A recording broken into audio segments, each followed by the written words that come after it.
we're here to honor these four gentlemen. And, you know, we sometimes don't take the time out of the day to recognize people that have served their country. And I like to remind everyone that less than 1% of Americans have served their country, have put that uniform on. And if you think about it, our numbers are about 330 million Americans, and less than 1% wears that uniform at any given time to defend our freedom. They sign not for the uniform, not for the medals, obviously not for the paycheck, but they do it because they want to serve and defend our country. And we have the best country in the world because of the men and women that have put that uniform on. We are here to recognize their continued service, those who have already proven their courage, their nobility, their strength, their loyalty to flag and country. We are here to share their unswerving and continued compassion, even after experiencing the unimaginable. Before I bring up our great state controller, I want to say a few words about Wayne Jackson, who's a son of Albany, who grew up on Rapp Road, a close-knit community of the city's western edge, where Wayne is a man of faith, a man who gives back to his community, served on a ton of different boards. But after he graduated from Albany High School, being an Albany High grad myself, after graduating Albany High School, in 1965, he went to Vietnam, where he served. And just to let you know, in Vietnam, 2.7 million Americans served during Vietnam. Out of that 2.7 million, 58,000 did not come home, over 58,000. 1 out of every 10 Americans who served in Vietnam was a casualty. Think about them numbers. Wayne, who was injured twice, 2 Purple Hearts, and recovered and came back in 1969. I'd like to thank him personally for his service, what he did for not just our country, but what he did for everybody. When you know Wayne, you know someone who really is of just such a generous heart and a great guy, a great sense of humor. And it belies the fact that he has had an incredible, challenging life experience that came out of his service as a veteran. Vietnam was a very tough time. The county exec mentioned the number of casualties. He earned 2 Purple Hearts, and boy, did he earn those Purple Hearts. Sitting on a tree trunk that was booby-trapped. He didn't realize it. He heard a noise and reached for his gun, and that booby trap went off, shredded his legs, shattered him, physically as well as emotionally. Probably if you hadn't moved, it would have been even worse, and you might not be here. So maybe God was telling you, Wayne, move a little bit there, and you did.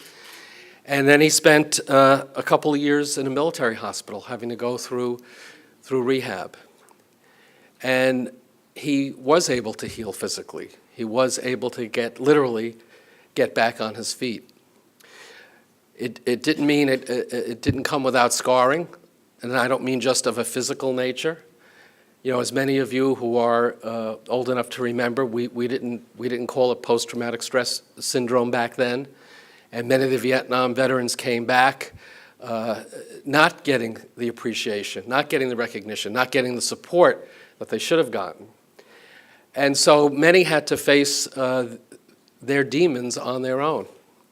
And Wayne had a few demons that he had to deal with. And he went through some great challenges.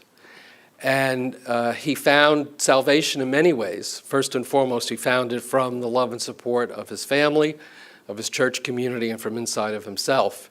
While his faith has been tested over the years, I must tell you, I meet many, many people. I don't know too many who are more filled with faith than Wayne Jackson. And that faith is really what got him through, enabled him to overcome the pain, overcome the addiction to painkillers, and he found another calling. Showing up in the state assembly, our friend Jack McEnany gave him a start. He ended up working on a staff, working on the Veterans Committee, helping the veterans that went through what he went through and others to be recognized by New York State. He had the opportunity to apply for the position of Sergeant at Arms, not expecting to get it or to do the job for very long if he ever did get it. But back in 1979, became Sergeant at Arms. And then fast forward to when I met him in 1987, when I came up here. But every day in Vietnam, we would get up and we'd say, what could possibly happen today that didn't happen yesterday? And every day the same answer goes back, how am I going to get through this? Every day the same answer comes back, without God, I can't get through anything. And it's been God in my life that has gotten me as far as I have. I'm honored to be honored with you gentlemen. I don't know why you do it, but what?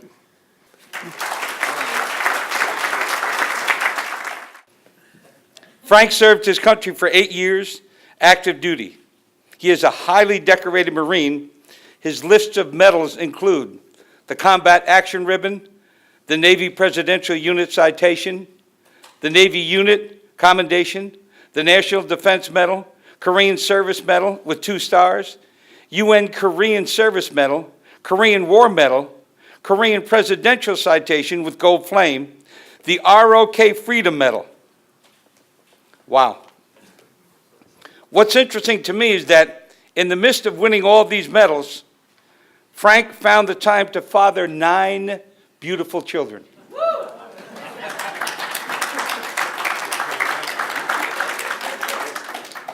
Frank is grandpa to 21 grandchildren and 15 great-grandchildren with his extremely beautiful wife, Juanita, who is really the one who should be honored here today.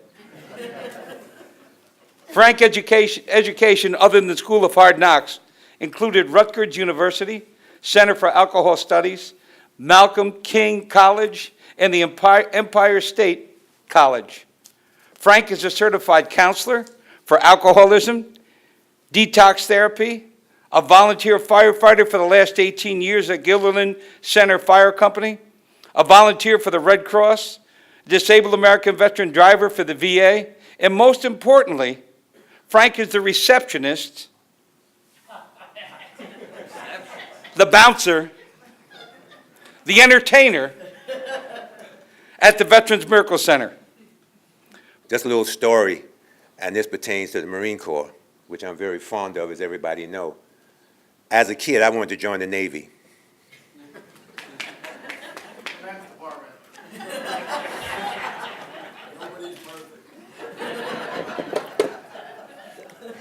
So when I went down to enlist in the Navy, I wanted to be a gunner's mate. I wanted to blow up stuff. So I went down to join the Navy, but when I got downtown in Broadway in New York City, they were closed. So I was sitting there on the bench, and this Marine came in, and he says, "Can I help you?" I said, "Yeah, I want to join the service." He says, "Okay, you follow me." And that's how I got in the Marine Corps. So I was able to take orders then.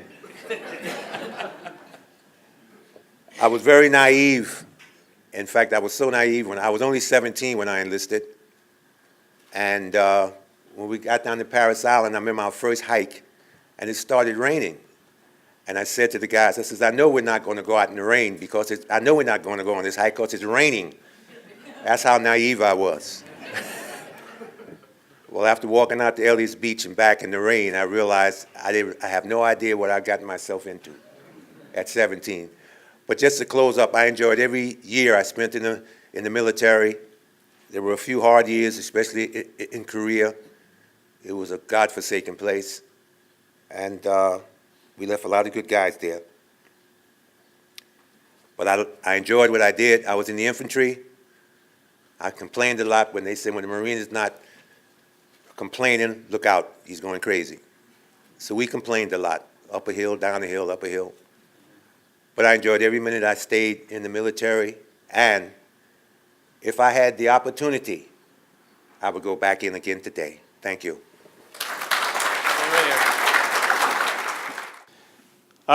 He had quite a struggle of a life there at the Home for Children, with different incidences going on in his life that maybe he'll want to tell you sometime.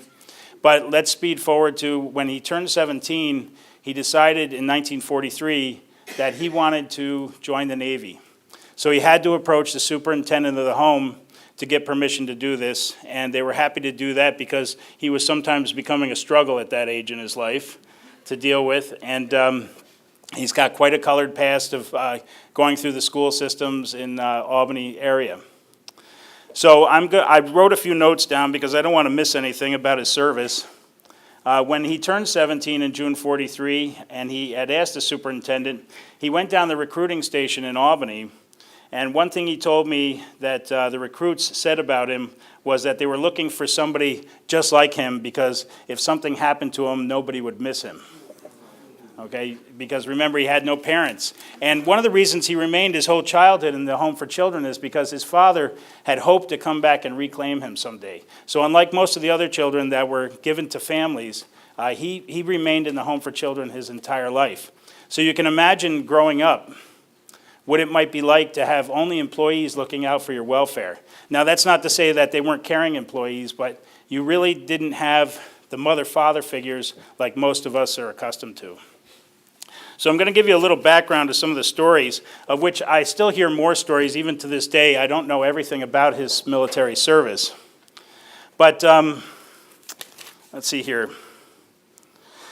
He started out his service at the Sampson Training Center in Geneva, New York on Lake Seneca. He thought that's where it was. He's not sure if that's correct, but it was the Sampson Training Center.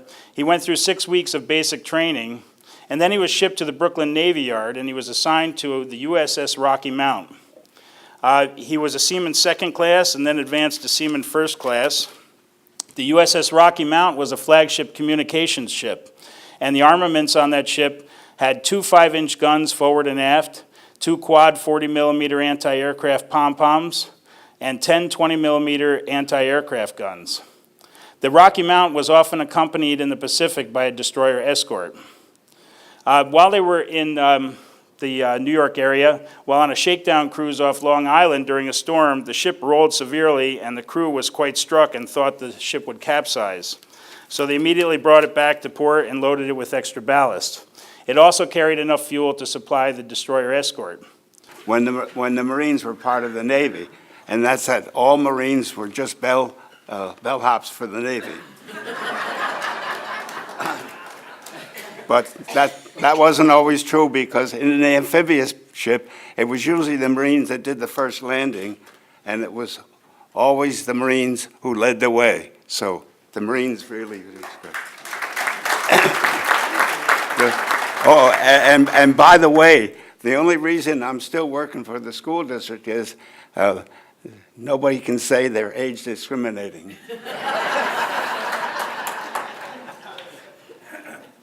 Anyway, I took a course in public speaking, and I never was very good at it, but they asked me to get up at one of the first things and speak extemporaneously. So I got up like this, and I looked around at the people in the audience, and I started to laugh because I said, I must be awful funny looking up here. And the first thing you know, I laughed so loud, I got the whole audience laughing, okay? And it wasn't long before it was a riot. So anyway, I received an award for that. I don't know why, but I did. I've had a lot of ups and downs in my life, but I've always been listed as a survivor because whenever I got in trouble, it seemed somebody came along and helped me out. And I found the world was full of good people.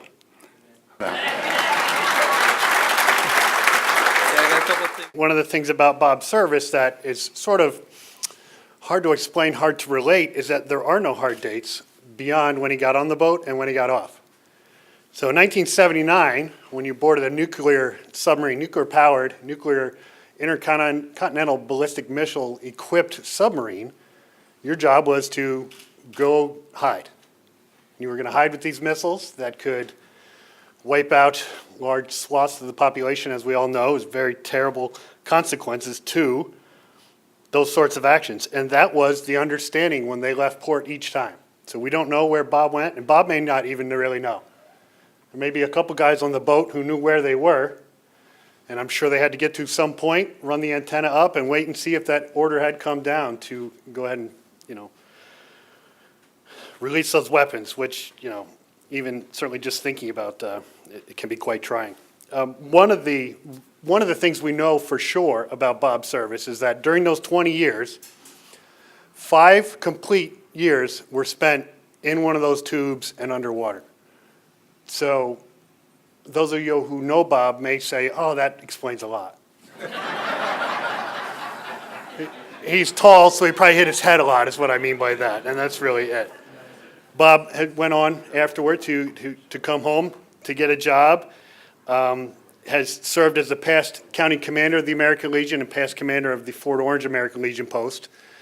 And these days, and this day and age, it's a really rapidly narrowing segment of our population, of the people who choose to continue to serve. It's hard to believe in just 2 short months, it was 38 years since I served, went into the military.